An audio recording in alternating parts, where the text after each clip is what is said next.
حقوق dhaganyahay human rights watch ayaa ugu baaqday dawladda federaalka Itoobiya inay baaritaan qoto dheer oo madax banaan ku sameeyso xadgudubyada iyo tacadiyada saradaha badan ka dhacay dawladda deegaanka Soomaalida Itoobiya waxa kale oo hay'addu ku baaqday in baaritaan lagu sameeyo shakhsiyaad xilal sare ka hayay maamulkii hore dawladda deegaanka oo ka mid yahay madaxweynihii hore maamulkaasi Cabdi Maxamed Cumar iyo madaxa ciidamada booliska Cabdiraxmaan Cabdullaahi Buraale oo ku magac dheer Cabdiraxmaan Labagoole ciidamada booliska ayaa sanadii u dambeeyay lagu eedeynayay inay dhibaatooyin isugu jira dil kufsi jirdil ay ka geysteen deegaanada dawladda deegaanka hadaba warbixin murtaasi ku saabsan waxaynu hay'adaha BBC-da Xasan Ali Geele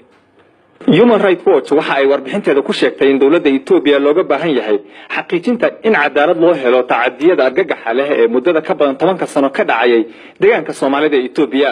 sida ay sheegtay hay'adani waxa muddo ka badan 10 sano ka dhacay tacadiyo ballaaran oo ka dhanaa dadka rayidka ah kuwaas oo ay geysteen ciidamada Itoobiya iyo ciidamada gaarka ah ee Liu Police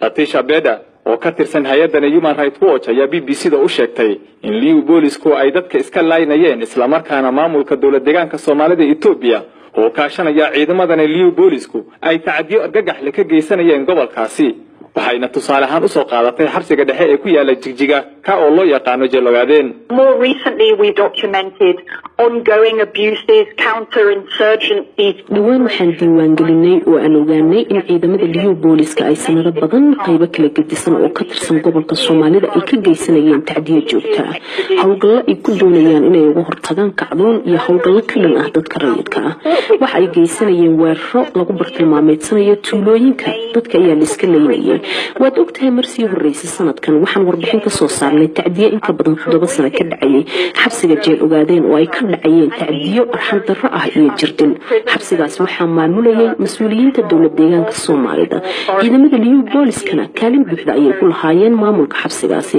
marka waa muhiim in dadkii mas'uuliyiinta ahaa awood kasta oo ay leeyihiin ama ay lahaayeenba baaritaan lagu sameeyo si loo ogaado tacdiyadii baaxadda lahaa ee gobolkaasi ka dhacay abuses in this region. Human Rights Watch waxay intaasi ku dartay in tacadiyadani sare u kaceen laga soo bilaabo sanadkii 2007 xilligaasi oo dagaalo xoogan ay dhex marayeen jabhadda hubeysan ee ONLF iyo ciidamada Itoobiya waxayna sidoo kale ciidamada Itoobiya ku eedeysay barakicinta bulshooyin dhan oo reer miyi ah kuwaasi oo ay gubeen tuulooyinkii ay deganaayeen dil bareer ahna ay u geysteen in ka badan 150 qof kuwaasi oo sida ay sheegtay qaarkood meelo fagaaraha lagu toogtay si loo argagax geliyo bulshada deegaanka Human Rights Watch waxa ay sheegtay in loo baahan yahay baaritaan cusub kaasi oo ay tahay in la eego kaalinta iyo mas'uuliyadda ay leeyihiin askarta militariga Itoobiya ee amarka bixiyay ama ka qayb qaatay weerarada ka dhanka ah dadka rayidka ah haddaba Latisha waan weydiinay sababta ay haatan u dalbanayaan in baaritaano lagu sameeyo tacadiyo sida ay sheegeen dhacayay muddo ka badan 10 sano waliba xilli madaxweynihii hore ee dawladda deegaanka Soomaalida Itoobiya oo xilka ka degay ayaa waxa ay sheegtay in haatan maamulka dalka Itoobiya uu isbedelay muhiimna ay tahay in isbedelku wado ra'iisul wasaaraha cusub ee Itoobiya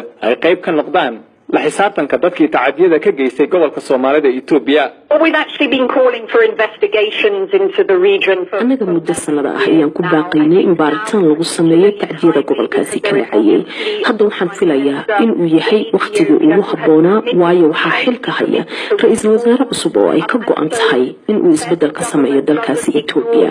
marka waa muhiim in dawladda federaalka aysan iska dhajirin wixii gobolkaasi ka dhacay oo gobol-falyadaasi aan la qarin iyadoo qeyl laga dhiganayo dalab siyaasadeed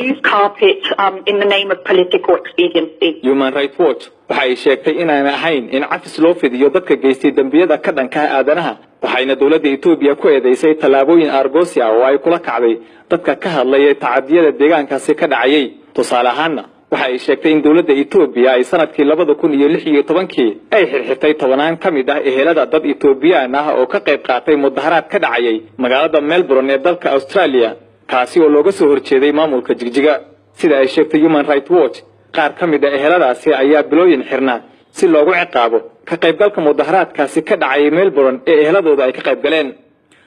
Xasan Ali Geele uu maasan yahay dhageystayaal badan ayaa qodobkaasi dhanka Facebook ka soo raay dhiibtay waxa kamid ah Xasan Fanax oo jooga magaalada Beledweyne waxa uu yiri runtii hadalka hay'adda xuquuqda aadanaha iyo mas'uuliyiinta soo weyn